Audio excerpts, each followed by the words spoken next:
하나님 말씀 보겠습니다. 고린도 전서 7장 22절로 24절까지 말씀을 다 같이 한 목소리로 합독하시겠습니다. 주 안에서 부르심을 받은 자는 종이라도 주께 속한 자유인이요 또 그와 같이 자유인으로 있을 때에 부르심을 받은 자는 그리스도의 종이니라. 너희는 값으로 사신 것이니 사람들의 종이 되지 말라. 형제들아, 너희는 각각 부르심을 받은 그대로 하나님과 함께 거하라. 아멘. 할렐루야. 아멘. 우리 옆에 분과 축복하는 시간을 갖겠습니다. 잘 오셨습니다. 큰 은혜 받으시기 바랍니다. 당신은 행복차입니다. 네, 그렇습니다. 여러분 자신을 이제 가리키고 나는 행복자입니다. 나는 그리스도의 종입니다. 종입니다. 아멘. 이 정체성을 가지고 살아가시기 바랍니다. 네, 나는 그리스도의 종이다. 네, 하나님의 자녀다. 이렇게 말씀하십니다. 오늘 제목은 하나님 나라를 위하여 하라 그랬습니다.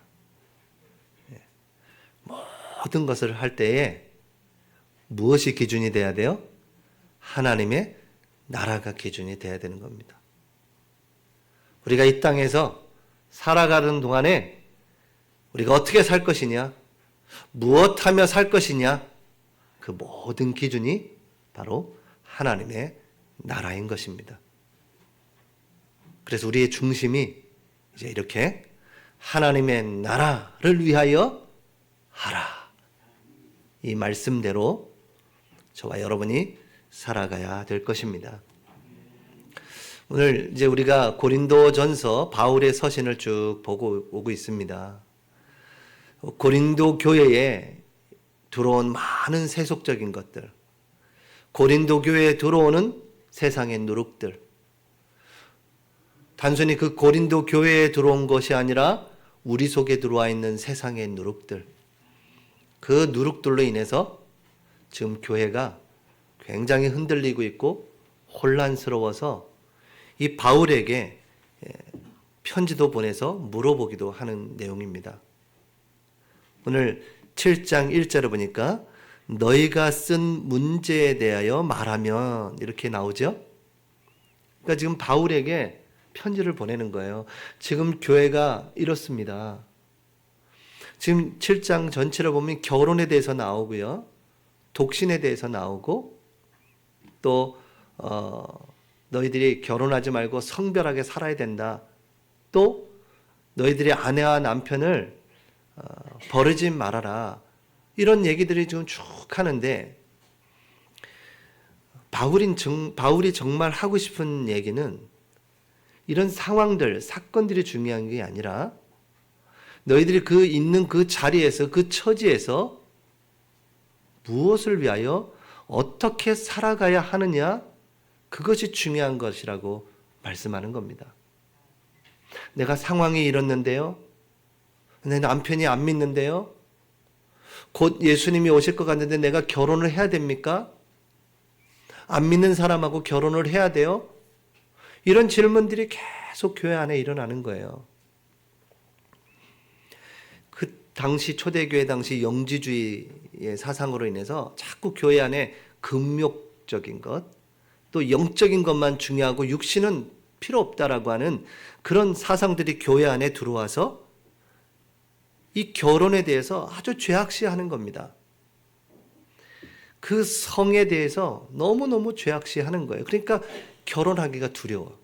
그런 사람들이 자꾸 이런 분위기를 만드니까요. 또 때로는 방종주의자들이 일어나서, 야, 이제 복음 받았으니까 괜찮아. 이 죄에 대해서 육신의 그런 쾌락을 정당화시키는, 그래서 마음대로 그 성을 막 무분별하게 행하는 그들. 그러니 얼마나 교회 안에까지 이 내용들이 들어왔으니 혼란스럽겠습니까? 결혼을 해야 됩니까? 말아야 됩니까? 이런 결정하는 부분에 대해서 근본적인 부분을 바울은 오늘 얘기하시는 겁니다. 여러분, 결혼은, 가정을 이루는 것은 하나님의 특별한 계획 속에서 이루어지는 것입니다. 가정을 하나님이 창조하신 거예요. 오늘 하나님께서 흙으로 사람을 창조하셨잖아요. 아담을 창조하시고 그 코에 생기를 불어넣어 생명이 되었어요. 그래서 아담이 에덴에서 참 그 축복을 누리고 많은 동물들의 이름을 져주는 그 지혜로운 아담. 근데 하나님이 이 창세기 2장에 보니까 18절에 이렇게 나옵니다. 여호와 하나님이 이르시되 사람이 혼자 사는 것이 좋지 아니하니 내가 그를 위하여 돕는 배필을 지으리라. 그래서 우리 많은 결혼하지 않은 청년들, 이 말씀을 기억하시기 바랍니다. 하나님은 가정을 창조하셨어요. 혼자 있는 것이 좋지 않다 하시고 그를 재우시고 그 갈빗대로 우리의 반쪽인 우리의 남편 아내를 지으셔서 아담에게 보이셨습니다. 그래서 아담을 위하여 20절에는 또 이렇게 표현합니다. 아담이 모든 가축과 공중의 새와 들의 모든 짐승에게 이름을 주니라. 아담이 돕는 배필이 없으므로 그랬습니다. 돕는 배필, 그러니까 이것도 또 오해해가지고요. 아담을 하와가 도와야 되는. 그래서 이 신약에도 네 아내들아, 네 남편에게 복종하라. 이런 단어들을 가지고 굉장히 잘못 오해하여 가부장적인 그런 것으로 변화시키고 바꿨던 그런 부분들도 우리가 알 수 있습니다. 그러나 여기서 돕는 배필이라는 것은 어떤 거예요? 그런 역할 때문에 구분한 것입니다. 사역적인 면에서 구분된 거예요. 그래서 남자와 여자는 하나님이 다르게 창조했습니다. 그의 하는 역할과 일이, 사역이 다른 거예요. 그래서 그런 면에서 인격은 평등하고 우리가 서로 돕는 배필로 하나님이 부르신 것입니다. 하나님은 이 결혼을 이렇게 축복하셨어요. 우리 모든 우리 대학 청년들, 하나님이 이 가정을 허락하시도록 또 그 돕는 배필을 붙여주시도록 기도하시기 바랍니다. 이게 창조의 원리예요. 이게요. 그래서 결혼, 독신 이런 부분들이 막 세상에서 이런저런 얘기를 나오는데 우리의 기준은 항상 성경이어야 되고 우리의 기준은 하나님의 나라이어야 되는 것입니다. 오늘 7장 12절에 13절에 이렇게 나와 있습니다. 12절에 보니까 그 나머지 사람들에게 내가 말하노니 이는 주의 명령이 아니라 자 만일 어떤 형제에게 믿지 아니하는 아내가 있어 남편과 함께 살기를 좋아하거든 그를 버리지 말며 어떤 여자에게 믿지 아니하는 남편이 있어 아내와 함께 살기를 좋아하거든 그 남편을 버리지 말라. 그렇게 되어 있습니다. 하나님은 버리지 말라라고 말씀하십니다. 아멘. 그러면서 13절에 14절에 이렇게 나와 있습니다. 믿지 아니하는 남편이 아내로 말미암아 거룩하게 되고 믿지 아니하는 아내가 남편으로 말미암아 거룩하게 되나니 그랬습니다. 그래서 16절에 보니까 아내된 자여 내가 남편을 구원할런지 어찌 알 수 있으며 남편된 자여 내가 내 아내를 구원할런지 어찌 알 수 있으리요. 결혼을 했는데 믿지 않는다고 해서 버리지 말아라. 왜냐? 우리의 거룩함으로 그들이 거룩하게 되고 구원에 이를 수 있기 때문에. 아멘. 그래서 하나님은 이렇게 결혼을 축복하십니다. 그래서 이런 부분들을 우리가 늘 하나님 앞에서 말씀을 받아야 되는 거죠. 결혼한 부부는 5절에 또 이렇게 얘기합니다. 서로 분방하지 말라. 다만 기도할 틈을 얻기 위하여 합의상 얼마 동안은 하되 다시 합하라 그랬습니다. 그래서 요즘 TV에도 그런 얘기들도 하던데요. 싸움을 해도 같은 방을 써라 이런 얘기들 하죠. 오늘 그게 성경적입니다. 분방을 하지 말아라. 믿는 자들은 기도의 틈을 얻기 위하여 잠시 그리고 다시 합하라. 그래서 하나님은 가정을 축복하셔서 그 가정을 통해서 하나님의 나라를 이루시기를 원하시는 거예요.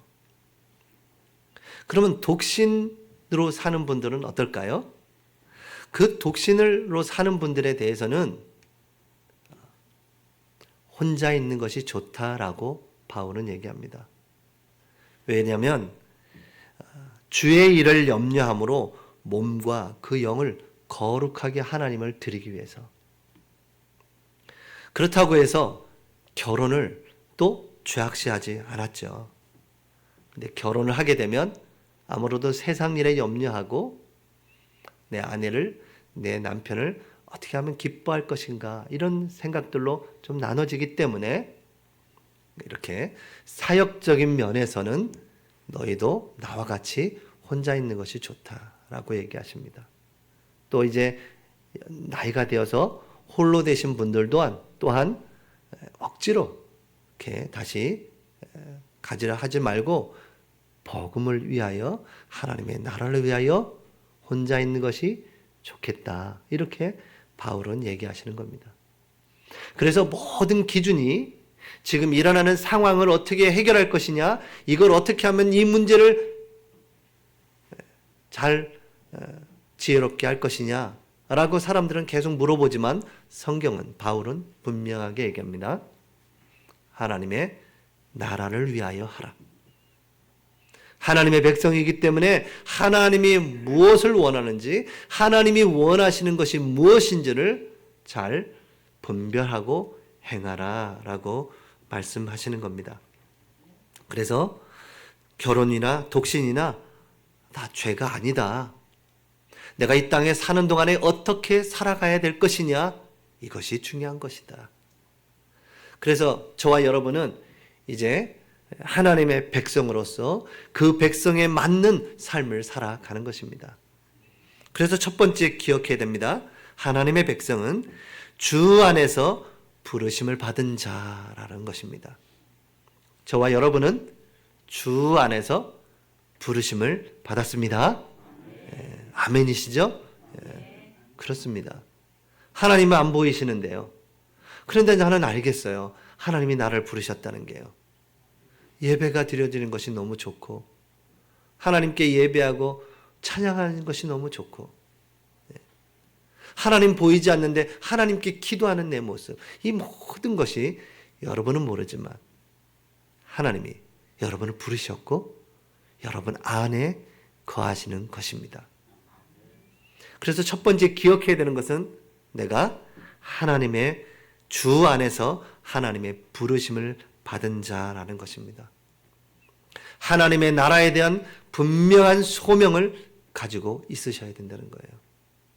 내가 큰 일을 하고 대단한 역사가 아닐지라도 내가 하나님 앞에 부름받아서 하나님은 나를 통해서 뭘 하기 원하실까?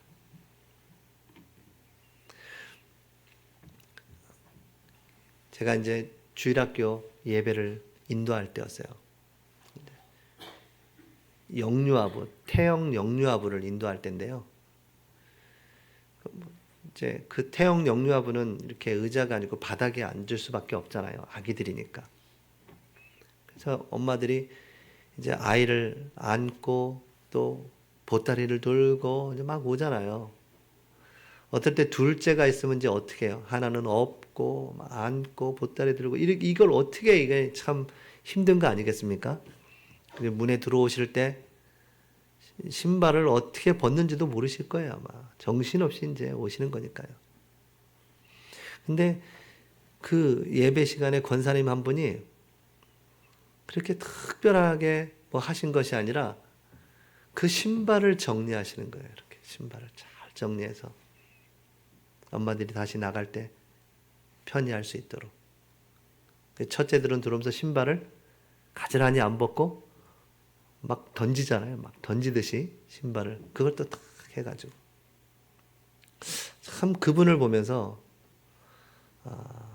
귀하다. 하나님의 나라를 이루어가는 그 일에 작은 것 같지만 그게 참 헌신하시고 계시구나. 여러분, 하나님이 여러분을 부르셨고 저와 여러분을 통해서 아주 작은 거지만 그것들이 모여져서 하나님의 나라와 교회가 세워진다는 사실을 믿으시기 바랍니다. 그렇게 우리는 하나님의 나라를 위하여 부르심을 받은 것입니다. 그래서 부르심에 합당하게 살아야 되는 것입니다. 믿는 자로서 합당하게 살아가는 거죠. 왜 한국교회가 세상이 한국교회에 손가락질을 하겠습니까? 교회가 또 목회자가 거룩을 나타내지 못하기 때문에 어떻게 하나님을 믿는다면서 그럴 수 있냐라고 하는 거죠. 그래서 우리가 많은 전도를 못할지라도 우리의 삶이 하나님의 부르심을 받은 자로서 그의 삶에 맞는, 부르심에 맞는 삶을 살아갈 때 그 거룩함이 전도의 시작이라는 사실을 믿으시기 바랍니다. 우리의 모습이 전도지예요. 여러분 이렇게 다니시는 그 모든 다니시는 곳이 다 이 하나님의 나라가 임하고 빛이 비춰지고 여러분 얼굴 보면서 나도 저분처럼 저렇게 밝게 예수 믿고 싶다 이렇게 되는 거죠. 똑같은 문제를 당했는데 그 문제를 보는 눈이 달라지잖아요. 하나님을 믿지 않는 분들은 이 문제를 해결하기 위해서 막 애쓰지만 똑같은 문제인데 우리는 하나님께 나와 하나님께 맡기고 기도하고 맡겼으니까 이제 뭐 해야 돼요? 이제 해방돼서 저 문을 더 나가시면 되는 거잖아요. 여러분 맡기시기 바랍니다. 다시 나가면서 그걸 짊어지고 가지 말기를 바랍니다. 맡기세요. 맡기시면 달라지는 겁니다. 너희 염려를 주께 맡겨버려라. 그가 돌보시리라. 맡길 때 하나님이 돌보시는 거예요. 하나님의 자녀로서 이 신분을 가지고 거기에 맞는 삶을 살아가고 하나님 전에 나와 예배하며 기도하며 찬양하며 하나님께 맡기고 하나님의 은혜로 또 살아가는 그것이 부르심을 받은 자의 삶인 것입니다. 대단한 것을 하나님께 했다고 해서 여러분 하나님이 큰 일을 하면 기뻐하시고 작은 일을 하면 하나님이 덜 기뻐하십니까? 그렇지 않습니다. 여러분 하나님이 치유하실 때 암은 세게 하나님이 기도하시고 감기는 좀 덜 기도하시고 그럴까요? 그렇지 않습니다.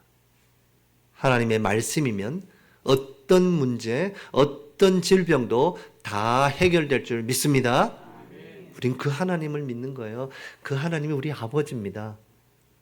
그래서 하나님께 맡기고 기도하는 겁니다. 기도한 것은 하나님이 다 들으십니다. 아주 세밀한 것까지요. 지나고 나면 저는 기도해 놓고 잃어버릴 때가 있었는데 하나님은 그것까지도 다 듣고 계시더라고요. 그래서 너무나 하나님은 좋으신 그런 하나님이십니다. 여러분을 부르셨다는 그 자체만으로도 감격되지 않으십니까? 이 죄인이요. 만약에 우리가 우리의 죄를 영화 필름처럼 그 상영하는 것처럼 쫙 비춰진다면 저부터도 아마 우리 모두는 부끄러워서 숨고 싶을 거예요. 그렇죠? 그 죄인이었던 우리를 로마서 3장 23절에 모든 사람이 죄를 범하였으며 하나님의 영광이 이르지 못하더니 그랬잖아요. 다 죄인인 것입니다. 죄의 삭은 뭐예요? 사망이에요. 선악과를 따먹는 날에는 반드시 죽으리라. 그래서 우리는 그 아담의 죄로 인해서 모든 사람에게 뭐가요? 죄가 전가되어 있어요. 죄에 오염이 되어 있다는 겁니다. 그게 우리의 상태예요. 그래서 에베소 2장 1절에 보니까 허물과 죄로 죽었던입니다. 이미 죽었어요. 영적으로는 하나님과의 관계가 단절된 것입니다. 그런데 저희들에게 이 복음을 알게 하시고 하나님을 찾게 하시고 기도하게 하시고 예배하게 하셨다는 것이 얼마나 감사한지요. 이게 하나님의 은혜입니다. 오늘 아무 일 없이 이 자리에 앉아 있는 것이 하나님의 은혜인 것입니다. 아들이 아버지에게 와가지고 그러는 거죠. 아버지, 내가 오늘 오다가 막 내 앞에서 큰 덤프트럭에 막 엄청난 큰 사고가 났는데 제가 이렇게 이것을 뚫고 이 자리에 이렇게 예배에 참여하게 됐다고. 아버지, 너무 감사하고 하나님께 영광 돌립니다. 이렇게 고백할 때 아버지는 이렇게 얘기하시는 거예요. 그래, 너무 감사하고 그렇다. 근데 아들아, 나는 아무 일 없이 이 자리에 온 것 감사하다. 이렇게 표현했다는 겁니다. 뭔가 막 대단한 큰 사건이 터져가지고 우리가 예수 믿고 이것이 아니라 우리 이거 아무런 일이 없을 평범한 때에도 하나님 우리와 함께 하시고 우리를 지키셔서 이 자리까지 인도하셨다는 것 너무나 감사를 드립니다.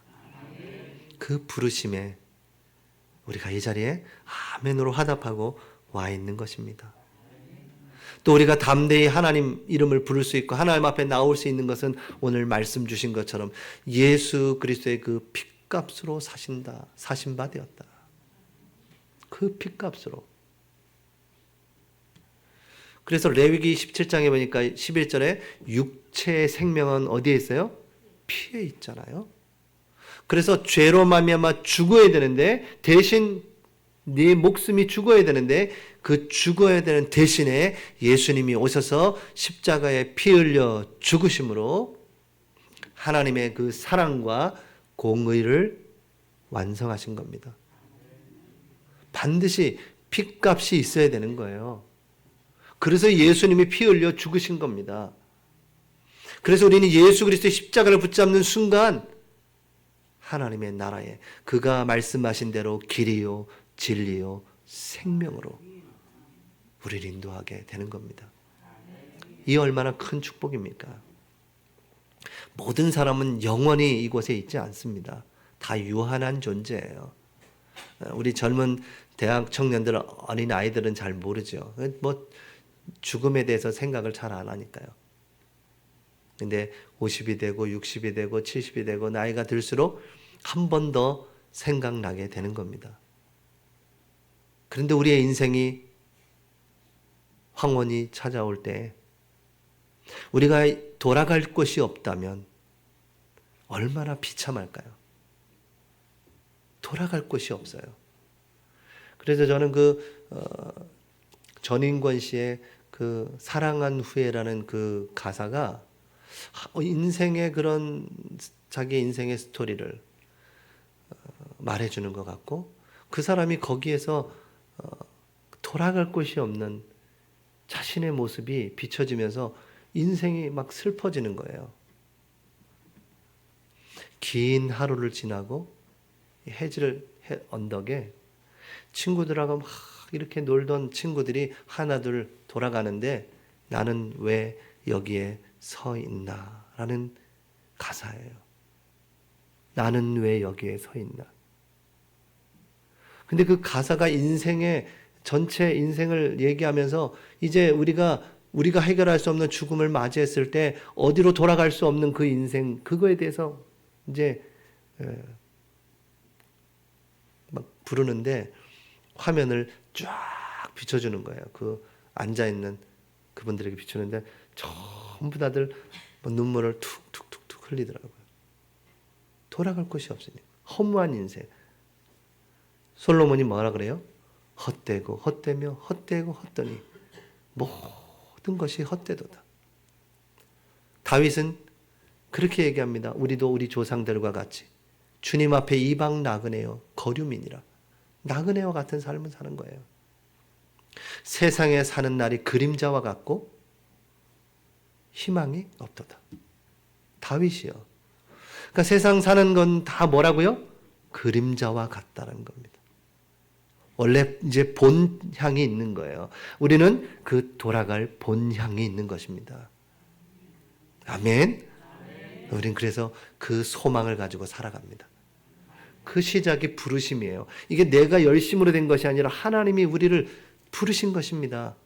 그리고 그 피로 값주고 사셨어요. 대신 지불했다는 겁니다. 요한복음 19장 30절에 다 이루었다는 그 말 속에는 내가 값을 지불하였다라는 뜻이 담겨 있다는 겁니다. 그리고 또 한 가지 의미는 내가 임무를 완수했다. 하나님이 내게 주신 그 사명을 완수했다는 겁니다. 그래서 다 이루었다 하시고 마지막 말씀하시고 죽으셨죠. 우리가 그 십자가를 붙잡고 우리 이 자리에 담대하게 앉아 있는 것입니다. 그 예수님의 죽으심, 죽음을 이기시고 부활하신 그 예수 그리스도, 승천하셔서 이제 다시 오실 그 재림주로 오실 예수님을 소망하며 우리는 살아가는 것입니다. 그게 부르심을 받은 자의 삶이에요. 상황이 어떻고 결혼해야 말해야 되냐, 혼자 살아야 되냐, 막 이런 상황들이 아니라는 겁니다. 지금 이게 문제가 돼서 지금 바울에게 얘기하는 거예요. 그런데 바울은 이렇게 얘기하는 거예요. 그 모든 것 하나님의 나라를 위하여 하라.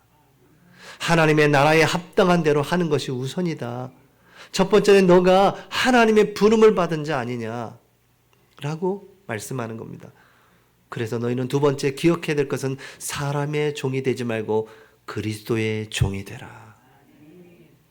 사람의 종이 되니까요, 세상 거 쫓아가고 눈치 보고요, 너무너무 힘든 겁니다. 그래서 너희들은 그리스도의 종이 되라. 하나님의 부르심을 받았기 때문에 사람의 종이 되지 말아라. 하나님의 다스리심과 그 통치하심 속으로 들어가라. 복음 안에서 너희는 자유인이다. 아멘. 여러분, 그리스도 안에서 종인 것 같지만 자유자입니다. 진리를 알지니 진리가 너희를 자유롭게 하리라. 자유하시기 바랍니다. 묶이지 말기 바랍니다. 시한부 종말론자들이 이제 몇 월 며칠 날 누가 예수님이 오신다, 다 묶여 있는 겁니다. 이렇게 해야 네가 구원을 받아. 영생교 예전에 거기에 막 사람들이 가서 앉아서 박수를 치는데 이런 박수가 아니에요. 막 이렇게 무슨 저 이북에서 치는 것처럼 박수가 착착 치는데, 그 사람 하는 얘기예요. 나를 믿어야 영생을 얻는다고요. 자기는 죽으면 부활한다고요. 근데 그 말을 믿고 앉아 있는 겁니다. 그러니까 이 말씀을 놓쳐버리니까 말씀대로 돌아가면 되는데 말씀에 이게 뿌리가 안 내려져 있으니까요. 이 진리의 기둥과 터가 없으니까요. 흔들흔들하는 겁니다. 그러니 그 말에 속아가지고 막 거기에 신천지에 기독교인들이 왜 이렇게 많이 가 있습니까? 신천지는 특히 교회를 노리는 거 아니겠습니까? 추수꾼 이래가지고 옮겨야 그게 이제 신세계로 가는 거라는 겁니다. 신천지로. 그 말에 가요. 복음이 없어. 그냥 거기로 가야 구원이 있다는 겁니다. 여러분, 예수 그리스도로 말미암아 구원이 이미 우리 안에 임했습니다. 그리고 이제 하나님의 나라는 다시 오실 거예요. 근데 그 나라는 아직 완성되지 않은 나라가 임할 겁니다. 그래서 지금 말세가 될수록 세상은 어려워진다고 성경에 돼 있어요. 그래서 한탄하고 불평하고 그러지 마시고요, 감사하면서 가세요. 세상은 이렇게 될 수밖에 없습니다. 이제 말세는. 아마 차별금지법이니 이런 모든 법들이 이제 교회를 핍박하는 시대가 되기 때문에 다 통과가 될 수도 있습니다. 그렇다고 해서 우리가 예수님을 부인할 거 아니잖아요. 마지막 때가 될수록 이제 더 신앙이 분명한 사람만 남는 겁니다. 핍박이 몰아치고 해야 이제 딱 남는 거예요. 내가 이 신앙, 이 복음을 위하여 생을 걸 자들이 나오는 겁니다. 여러분 3.1 독립운동할 때 그렇게 많은 크리스찬들이 죽임을 당하면서 이 자유와 정의와 질서를 지켜낸 겁니다. 그래서 크리스찬들이 이제 우리가 이 안에서 우리가 기도하지만 나라와 민족을 위해서 기도하셔야 돼요. 아멘. 기도하셔야 됩니다. 국가를 위해서 구국기도에 옛날에 얼마나 많았습니까? 이제 기도하셔야 됩니다. 이제 우리는 자유자입니다. 이제 하나님의 통치를 받는 하나님의 자녀예요. 이제 나의 삶의 주인이 하나님께로 바뀌고 이제 우린 예배 중심, 말씀 중심, 기도 중심, 전도와 선교의 방향을 딱 맞춰서 내 인생을 이제 살아가시면 돼요. 그러면 하나님의 나라로 그 하나님의 때가 되면 인도하시는 것입니다. 그래서 우리가 자꾸 이제 연약하고 쓰러지고 실수할 수 있잖아요. 그래서 여러분이 영적인 힘을 공급받는 시간이 있으셔야 된다는 겁니다. 우리 지금 성경 통독을 하고 있습니다. 하루에 10장씩. 그럼 1년이면 3독을 해요. 3독. 뿌듯하지 않으세요? 그럼 3번을 읽는다니까요. 한번 여러분 과거를 돌아보세요. 내가 1년에 1독을 제대로 한 적이 있는지. 회개합니다. 소리가 적으시네요. 다 읽고 있었죠? 딱 그 마음 가지고 펼치셔야 돼요. 그러니까 한 10장은 여러분 1시간 안에 다 읽습니다. 집중만 하면. 여러분 하나님과 말씀과 가까워지셔야 돼요. 가까워질수록 하나님도 너희에게 가까이 하리라 그랬습니다. 여러분들 우리가 어떻게 거룩할 수 있어요? 내가 거룩하니 너희도 거룩할지어다. 말씀 속에 들어가면 이게 하나님이 두려워지고요. 하나님의 사랑과 그 은혜가 막 넘쳐나고요. 하나님을 우리가 경외한다는 말을 진짜 알게 되는 겁니다. 함부로 살 수가 없어요. 그 하나님을 정말 믿으니까요. 그러니까 그게 안 되니까 교회가 자꾸 손가락질을 당하는 것입니다. 영적인 힘을 공급받는 여러분 되시기 바랍니다. 그래서 이런 남편을 바꾸려고 하지 마시기 바랍니다. 아내를 바꾸려고 이제 믿는 사람으로 가르려고 그렇게 하는 것 자체가 이미 복음적이지 않습니다. 여러분 있는 그 자리에서 그곳에서 하나님의 나라를 이루어 가는 것입니다. 마지막으로 이제 하나님의 부르심을 받고 이제 여러분은 그리스도의 종으로 부름을 받았기 때문에 그와 하나님과 함께 거하라 그랬습니다. 여러분의 모든 삶 속에 하나님과 함께 거하는 은혜가 넘쳐나시기 바랍니다. 그렇습니다. 그리스도가 하나님이 나의 주인이요 하나님과 함께하는 삶. 하나님의 나라를 위해 내가 있는 모든 곳에서 하나님께 속한 자로 살아가는 삶. 그 하나님이 함께하는 삶이 보여지게 되고 세상 사람들이 여러분을 보게 되는 것입니다. 결론입니다. 무엇을 하든지 하나님의 나라를 위하여 하라라고 말씀하십니다. 하나님의 나라를 위하여. 그래서 내 뜻이 아니라 하나님의 뜻이 이루어지기를 위해서 기도하시기 바랍니다. 마태복음 6장 10절에 보니까 하나님의 나라가 임하옵시며 뜻이 하늘에서 이루어진 것 같이 땅에서도 이루어지이다. 우리는 하나님의 소유인 하나님의 백성입니다. 하나님의 부르심을 받은 하나님의 자녀예요. 이제 그리스도의 종입니다. 하나님의 종이에요. 이제 하나님과 함께 살아갈 때 조금만 하나님의 뜻을 물어보시기 바랍니다. 물어보세요. 질문해 보세요. 하나님 어떻게 해야 되죠? 하나님의 뜻과 계획이 뭐예요? 이렇게 물어보세요. 하나님은요 반드시 응답하시는 겁니다. 하나님께 속한 자로 살아가시기 바랍니다. 여러분 자유는 하나님의 나라를 위한 자유인 것입니다. 그 자유가 방종으로 흘러가서는 안 돼요. 하나님이 다 보고 계시는데요. 또 누구도 봐요? 불신자도 보고 있습니다. 그래서 전도를 많이 안 하셔도 돼요. 여러분의 삶이, 거룩이 전도의 시작입니다. 말씀 속으로, 기도 속으로 여러분의 모든 상황을 하나님께 맡기고 하나님의 나라를 위하여 하는 삶이 되시기 바랍니다. 그래서 하나님이 나를 부르셨어요. 내가 있는 부르신 그곳에서 하나님을 찬양하며 예배하는 겁니다. 하나님이 우리의 찬양과 예배를 받으시고 하나님이 함께 하시며 우리를 인도하시는 것입니다. 우리 찬양집 40번 부르신 곳에서 우리 함께 찬양하시겠습니다.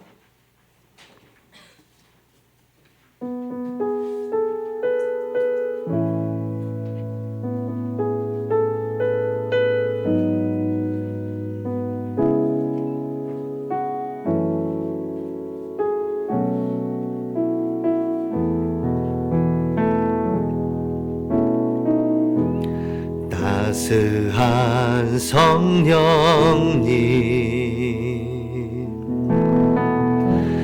마음으로 보내 내 몸을 감싸며 주어지는 평안함 만족함을 느끼네 부르신 곳에서 나는 예배하네 어떤 상황에도 나는 예배하네 부르신 곳에서 나는 예배하네 어떤 상황에도 나는 예배하네 내가 걸어갈 때 길이 되고 살아갈 때 삶이 되는 그곳에서 예배하네 내가 걸어갈 때 길이 되고 살아갈 때 삶이 되는 그곳에서 예배하네 부르신 곳에서 나는 예배하네 어떤 상황에도 나는 예배하네 부르신 곳에서 나는 예배하네 어떤 상황에도 나는 예배하네 사랑과 진리의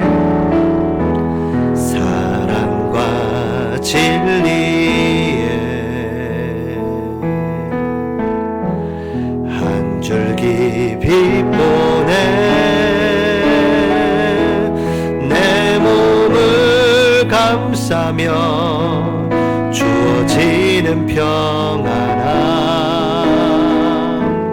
그 사랑을 느끼네 부르신 곳에서 나는 예배하네 어떤 상황에도 나는 예배하네 부르신 곳에서 나는 예배하네 어떤 상황에도 나는 예배하네 내가 걸어갈 때 길이 되고 길이 되고 살아갈 때 삶이 되는 그곳에서 예배하네 내가 걸어갈 때 길이 되고 살아갈 때 삶이 되는 그곳에서 예배하네 부르신 곳에서 나는 예배하네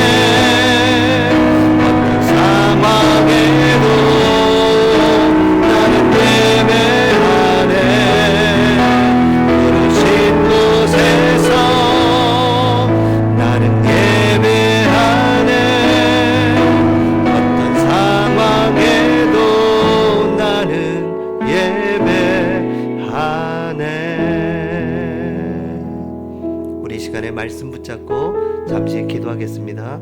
하나님, 내가 부르신 그곳에서 예배하겠습니다. 부르신 그곳에서 그리스도의 종으로 하나님의 나라를 위하여 하게 하시고 하나님과 함께하는 그 비밀을 누리게 하여 주시옵소서. 오늘 말씀을 붙잡고 1, 2분 동안 기도하겠습니다.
하나님 아버지, 감사합니다. 우리를 부르시고 사람의 종이 아니라 그리스도의 종으로 부르시니 감사합니다. 하나님께서 우리와 함께 하시니 또한 감사를 드립니다.